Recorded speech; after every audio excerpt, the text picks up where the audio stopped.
Hello everybody. Thank you for tuning in. I just want to welcome you to part one of this video blog entitled The Power of Presence.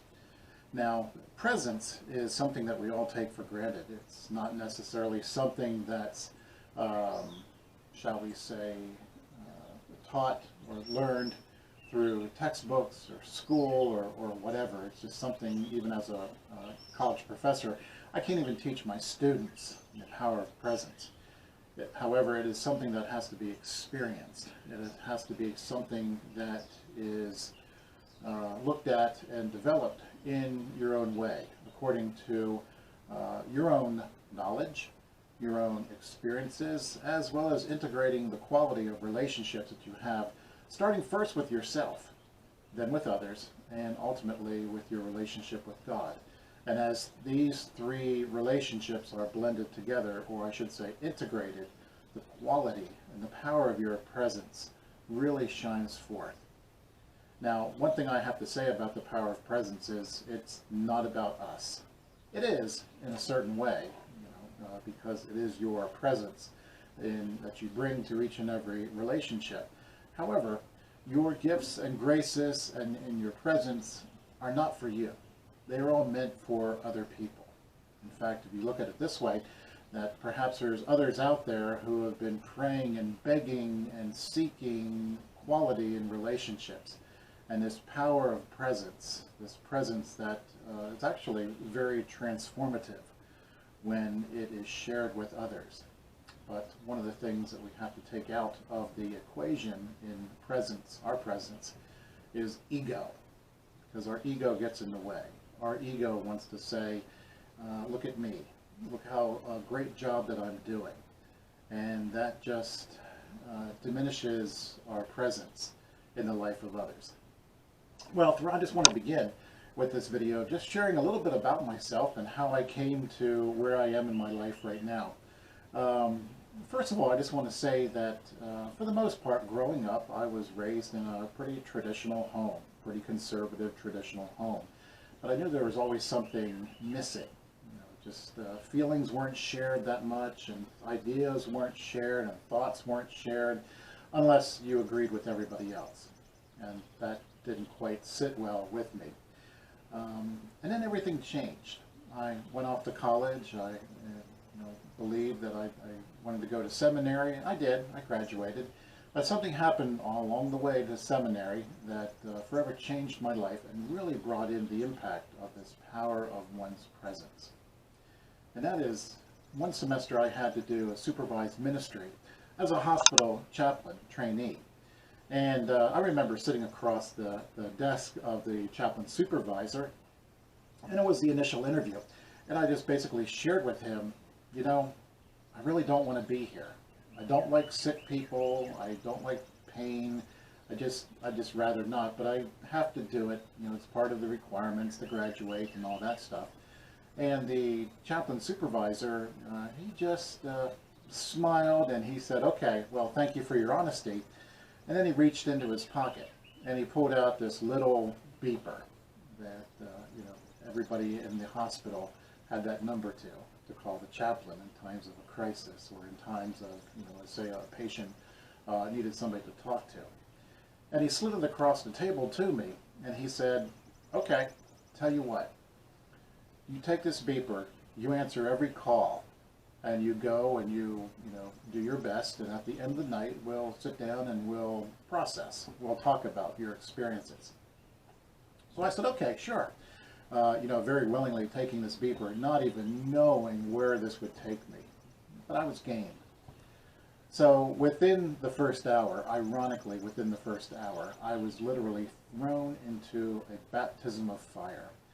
I was constantly called to the emergency room, constantly called to the intensive care units, constantly called to be there with people in their pain and frustration and confusion and dealing with physical illnesses and diseases and pre-operation nervousness, jitters, anxiety, and so forth. And I remember that at the most I would show up, introduce myself, very friendly, and sit with the person and just ask, what's going on? and the people would start telling me their stories.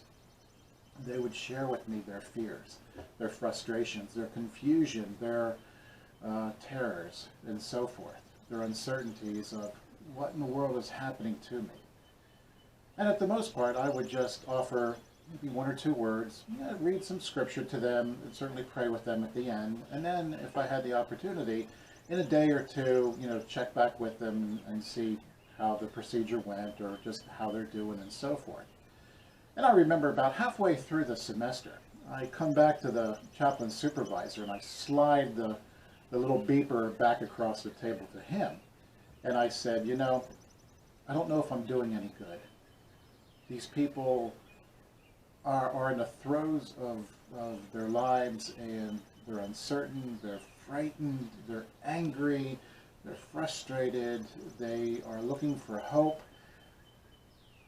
And I offer, a couple of words, maybe read some scripture for those who are open to it, and I pray with them.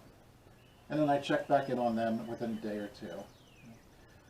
And I'm getting frustrated because I don't know if I'm doing any good. Well, this chaplain supervisor of mine, again, got a great big smile on his face, and he just said, you know what? I think you're beginning to learn the power of presence. And at that moment, it just bells and whistles and lights, and everything just went off inside of me. There's something that broke open inside of me, this awakening to, oh, so that's what you call it. Well, you don't really call it anything. It's a presence. It's power. A power to transform. A power to come together and join another in their pain and suffering, and wrestling with the unknown and the uncertainty, and asking the very tough questions that we may not have answers to. And in that ability to be able to join with people in that human suffering, in our search for where is God when all this is going on, in our struggles with, say, perhaps relationships in our lives, and whatever other questions that come up. I just didn't know what to call it. But I just seemed, according to my supervisor, that's what I was doing. And in that moment of realization, I just concluded that, well, I'm going to stay with this. Because it's working, whatever working means. And I felt this incredible peace come over me at that time. But it was a peace that took me on a pretty powerful journey. This power of presence, because it just opened up more and more areas of my life, especially when I attended funerals or officiated at funerals. And one of the lessons that I've learned, again, that just took me further and further and deeper into this power of, this transformative power of presence, is the fact that during times of crisis and pain and grief and suffering and loss, pat answers do nothing. In fact, they often further wound people. They often further send them into their despair and confusion. And I've heard my share of pat answers when I was hurting, and I have to confess I've said my share of pat answers, such as, well, God can't give us more than what we can handle. Or, don't worry about it. You're young. You can have more children. Or whatever things that come out of our mouths that do nothing to soothe and comfort another person. But I'm convinced we say these things in order to make ourselves feel better. Because we're uncomfortable and we feel like we need to say something to calm us down, in here. But they always backfire. Because presence is not based on words. In fact, the most transformative times that I've seen in the midst of chaos and confusion and frustration and pain and suffering and the depths of all that is when words are not necessary. In fact, we try to force the words, and that doesn't work.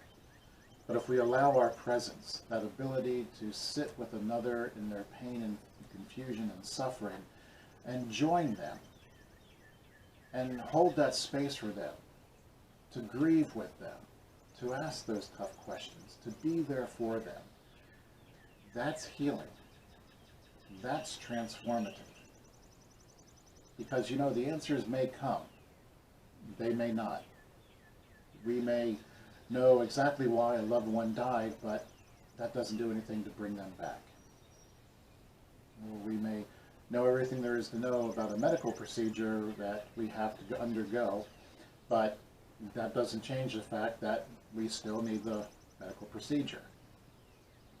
But it's that power of presence, that transformative power, the quality of relationships with God, with others, with ourselves. That's transformative. Well, as I said, this is part one. Part two will be coming in about a week or two. If you have any further questions or comments, I just look forward to hearing from you. Please leave them below in the comments section and click on subscribe, and you'll be notified whenever I put more of these videos out for you. In the meantime, I invite you to visit my website at www.reclaimingauthenticity.com, and you can see, you know, some more of my blogs and a little bit more about myself, as well as the books that I've written and so forth. And you can also leave comments there as well. Well, thank you very much, and God bless.